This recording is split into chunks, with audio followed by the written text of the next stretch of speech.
Dobrý večer. Vitajte. Toto sú prcavé príležitosti. A vedľa mňa opäť sedí jedna adeptka Amorovho bosku, slečna Nataša Geržová. Zdravím vás, Nataša. Tak, ako sa u nás cítite? Dobre. Fajn. Som rád, keď sa naši hostia u nás dobre cítia. Takže, Nataška, prejdime k meritu veci a k zmyslu našej relácie. Povedzte mi, ako by mal vyzerať váš Adam? Ja nepoznám Adama. A u nás na ulici je jeden vlčák. Sa volá Adam. Pekný. Áno, toto je nádherné meno pre vlčáka Adam, ale ja som to myslel skôr tak jemne, tak metaforicky. Áno, Nataška, takže ako by mal vyzerať váš vysnený partner? No, mal by byť vysoký. Vysoký. Fajn. Takže vysoký. Mal by to byť blondiak alebo brunet. Vysoký. Áno, no, nič, Nataška. Takže prepracovali sme sa k tomu, že váš vysnený partner, Adam, Vlčák. váš partner by mal byť vysoký a na vlasoch nezáleží. Takže pozrieme si spolu do krútky. Vysoký. Do krútky. Obidvaja boli plní očakávania.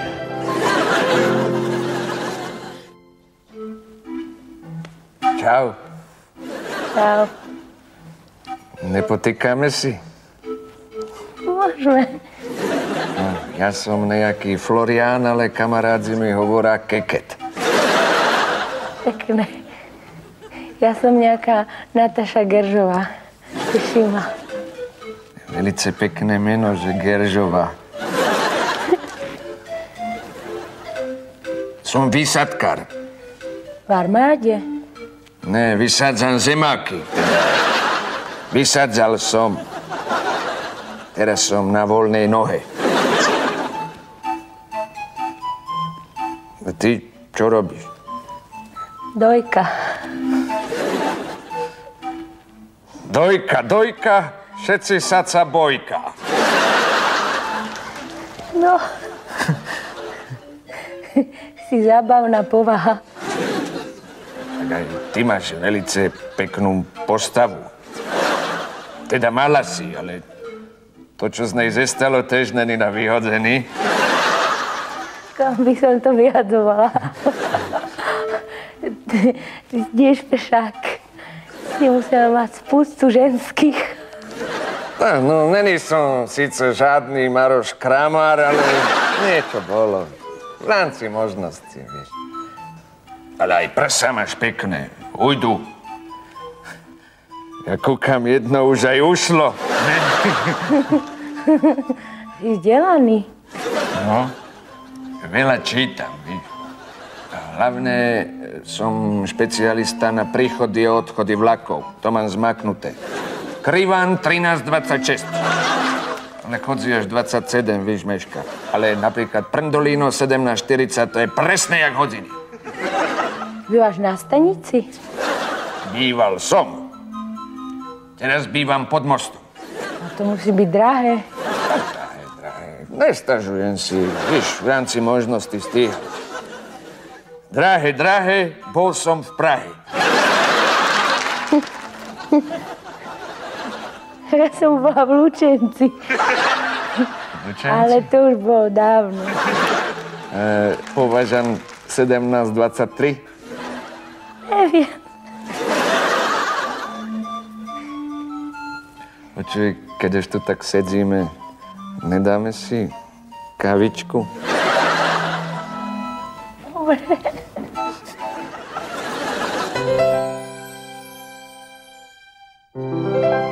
Po príchode do bazéna začali aj prvé nežné dotyky.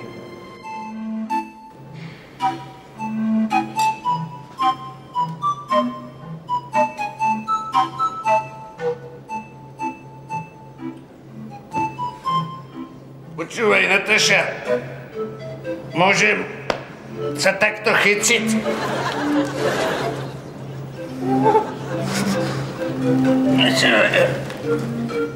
A takto môžem?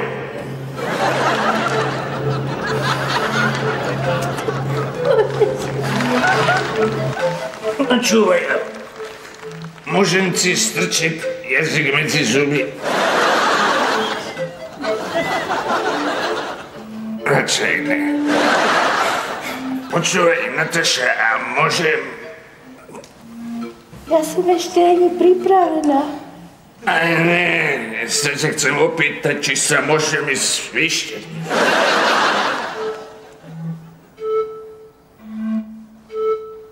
Toto si ja na tebe velice vážim.